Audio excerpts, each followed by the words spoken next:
Praise the lord.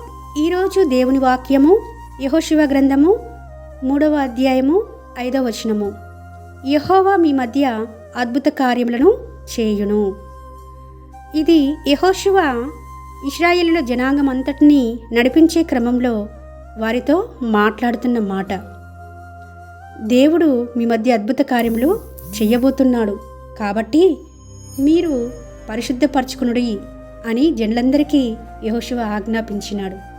మన దేవుడు పరిశుద్ధుడు గనుక మనం కూడా పరిశుద్ధంగా ఉండాలని మన యొద్ద నుంచి కోరుకుంటున్నాడండి.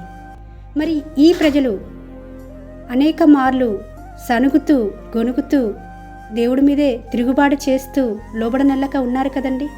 అనేక మార్లు మోషే నడిపించిన ఆ సమయంలో అవన్నీ యెహోషువ చూస్తూ వచ్చినాడు. కాబట్టి మిమ్మల్ని మీరు పరిశుద్ధపరచుకునుడి, మన మధ్య దేవుడు అద్భుత కార్యములు చేయబోతున్నాడని వారందరినీ యెహోషువ పురికొల్పడం చూస్తున్నాము.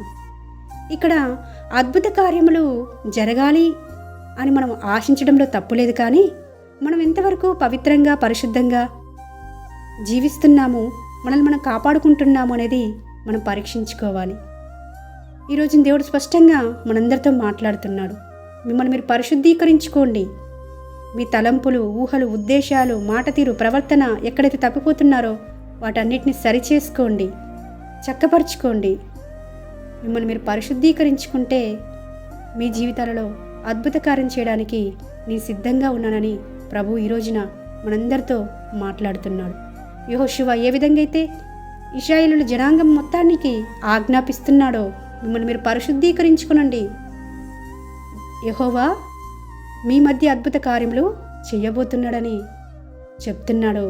ఆ విధంగా మనతో దేవుడు యెహోషువ ద్వారా మాట్లాడుతున్నాడు.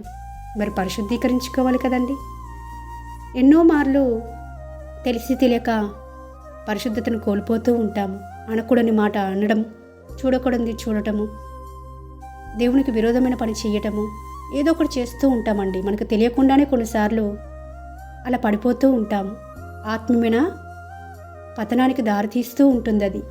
అయితే మనల్ని ఎప్పుడైతే ప్రభువైన యేసుక్రీస్తు వారి రక్తమును ఆశ్రయిస్తామో, మనల్ని పవిత్రపరచుకుంటామో, అప్పుడు పరిశుద్ధీకరించబడిన వారమై మన జీవితాల్లో అద్భుత కార్యములు దేవుడు జరిగించేలాగన మనము ఎంతగానో ఆ విధంగా జీవించాలని మన యొద్ద నుంచి దేవుడు కోరుకుంటున్నాడు. ఈ రోజున ఈ వాగ్దానము మనందరి జీవితాలలో దేవుడే నెరవేర్చాలని మనవి చేసుకుంటూ మీ సహోదరి ఎలిజబెత్ రాణి.